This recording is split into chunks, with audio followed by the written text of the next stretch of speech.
All right, we have part 2 with Ashnee Dunning, the Power Initiative, and just kind of wanted to continue our conversation. And one of the things that I'm excited about is when I saw you at the Power Initiative at work, we had an opportunity where you came in, we had a mini grant process, and you and your super team showed up and showed. I was sitting back like, am I in Wakanda? Okay. Like, hold on a second, you know? That's kind of how I felt like, because you were in your element, like I said, and you were delivering at a very high level, but it was very efficient, and it was very organized, and you just had all the pieces there, right? I've seen some of your team in other roles, and they're exceptional in their own right. But together, I was like, oh, okay, this is something special, the Power Initiative. So how'd you even come up with that name, Power Initiative, and what is it? Man, okay, so the Power Initiative, I probably came up with that name maybe just under a decade ago. I spent some time, I told you, as a high school Spanish teacher and basketball coach, but I also, on the tail end of the teaching, I became the media coordinator, and Okay. I spent a lot of time in the library and just thinking about what my vision was for enriching and supporting the teachers and the administrators and the scholars. I could tell you all about the system and data we collected, but I won't in this moment. And so it was during that time and in conversations with the scholars and the folks in the school that I came up with the Power Initiative. And originally it was like power to the leader, power to the teacher, power to the learner, power to the reader. And I didn't know that it would be a consulting agency, but that's where the name came from. And it was not until 2020 where we actually incorporated we're technically a for-profit, an LLC. Okay. But the idea, really what it evolved to be for a business consulting agency was while I had just dynamic experiences to learn and grow as a professional, and operating in traditional work spaces, I did not feel seen as an individual, and I did not encounter systems that I really felt like holistically were most in support of me as a professional or of the stakeholders that I was working to support. And what I knew about myself, I've always been dynamic. I have my shortcomings. I have plenty of inadequacies. And also, like, my brain, she's always been bad. You feel me? And and so in the time that I was spending in these roles, I started to map gaps. I got so much data that nobody asked me to collect on people, on how we engage, on how resources are being allocated across multiple communities.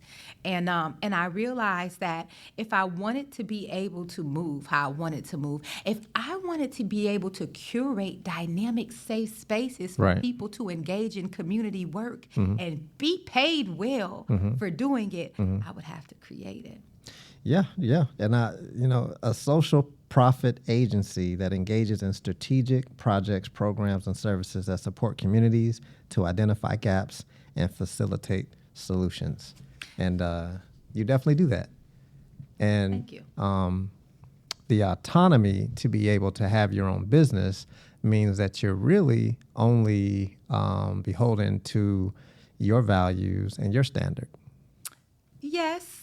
And I think in the traditional sense, right, I think our model is very much democratic, but it's very much so like, if I die today, the next few folks who will they have walking orders. I have an if I die list. And the way that we go about making decisions just to ensure that I'm not moving out of the same bias and inadequacy that I think that oftentimes happens when folks get in leadership positions and we misappropriate resources, right, just because of our egos. So while I might not be beholden on paper to certain policies and practices, our culture as a company, I am beholden to certain practices. And the thing that's different about the Power Initiative, I believe, is really, if anything, my hands belong to the community. And so in the way that I'm moving, because of how I've been, position, if you will, it's really my job to listen to and be beholden to a lot of folks and figure out how to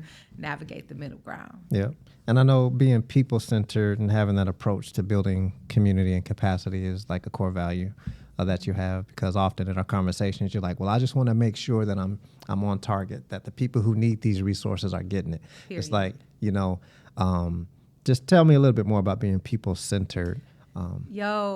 We are not colonizers. We are not capitalists. We believe that you can work with people that you love and do dynamic work and contribute to solutions, right? And still be liberated and still take care of home. We choose to value and work to see individuals beyond what we think our priorities are as a company. We are thoughtful of other companies and organizations in the work that we do along the same time. Yeah.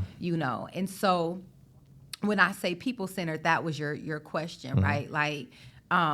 That is what we mean by that. And even the nature. So we've been doing, I'm not into promotion. I don't want to be the face. I don't want to, I don't want to. And also my team is holding me accountable to being, to shooting shots in this season, to just being more transparent about sharing. We've built a lot of time building something that's dynamic in a way I've never seen it. And I think I have a pretty high standard for dynamic, if I do say so myself. And now it is the time where I have to do a better job of speaking on it. So I first want to say we are working through this marketing promotion language thing, if you will, but the clarity that we have is, as a company, the Power Initiative, we got 3 buckets. So the business-to-business consulting, which is what you're speaking to, where we focus on grant management, capacity building, project management, talent development. Those are our areas, right? That's the business-to-business consulting.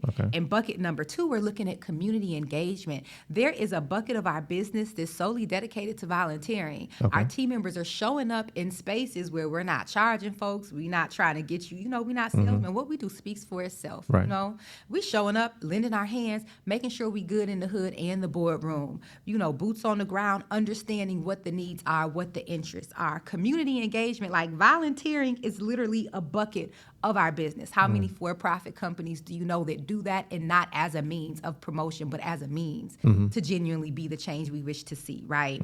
And then in that bucket, it focuses on housing instability, right? Education and opportunities, if you will. It focuses on equity in professional spaces, if you will. So that's the second bucket. The third and final bucket that we focus on is experiences. It's special events. And that bucket is really more so catered to Black and brown women, inclusive to all, but FUBU, for us and by us. You feel me? And so that is where we're engaging in events. We do an annual women's retreat, right, that are specifically catered to Black and brown queens who are interested in leadership or entrepreneurship. And so that's our motto as a company. That's how those values matriculate through our company. And we do, we try to keep it Wakanda. Absolutely.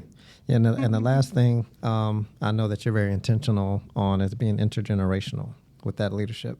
Something that I read about you guys, you talked about how there's wisdom in age and experience. Okay. I'm gonna try to keep it. I'm gonna try to keep it concise. Okay, because I'm a real life nerd. But intergenerational, that is, that's really it. It's not old, quote unquote, old versus young folks or anything like that. It's in the different phases of life that we experience, we acquire certain wisdoms, right? And the likeliness that someone who is of age, physically older than me, the likeliness of them to have some wisdom or insight that would be beneficial to my life is high. And so we value wisdom at every age, and we also support our young people to sit at the feet, to seek wise counsel. And so when we talk about intergenerational leadership development, I mean first of all, I don't really care for titles. I'm a dog. I'm in a dynamic way, right? I don't need you to give me a title to know that I'm a dog. You don't need that validation. I don't need that validation because I am, right?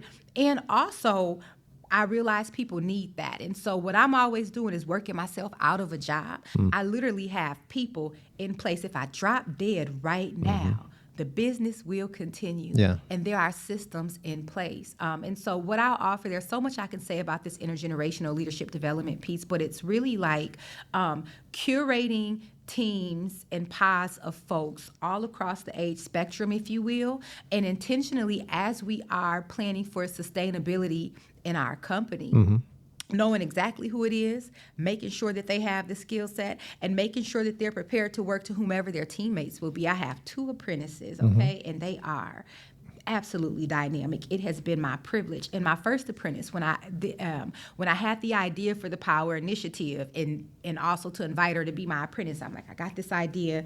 I need you. I could pay you $100 a month. She didn't bat an eyelash. And then, you know what I did?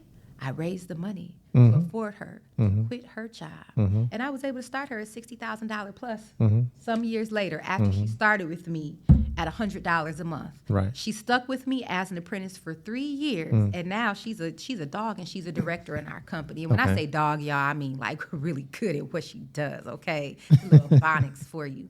And then my second apprentice just graduated from Spelman, and we were able to bring her on at a full-time capacity, starting her out at $60,000 plus and putting her in a leadership role after 3 years of learning from me, and also sharing her insights with me. So like intergenerational servant leadership development is really like in our culture, in our model, being a liaison for dynamic talent to matriculate through leadership and in community with a servant's heart, right? Like being less concerned about being in front, more concerned about the good of the people. And it's like, I could die. I could lose my mind. So I will die. I hopefully will not lose my mind. But there have been times where I go to therapy. I'm on Zoloft now. I just came up out of the postpartum trenches, you heard. So that's real. Thank you. That's real. But we have systems in place, and the value runs so deep that there's not crabs in a bucket. There's not, there is no disconnect. People think that I am the sauce to the PI. I am not the sauce to the PI. You could take me out, and we will still thrive and serve in community. We still gonna go. And I think the last thing I'll share on that is part of that is our philosophy of people and our philosophy in youth, because even the work that we do that allows us to contract and work closely with organizations that work with young people, right? We believe in instilling in young people that they are leaders of right now, not just of the future, that their words have value, and that our organization, this could be yours. I got a high school senior right now preparing to take my role. And the person who's going to take my role when I retire in 5 years, because I will retire in 5 years, mark my words, right?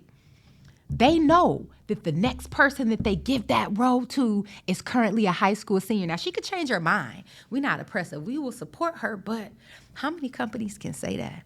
I have a succession plan for the next decade.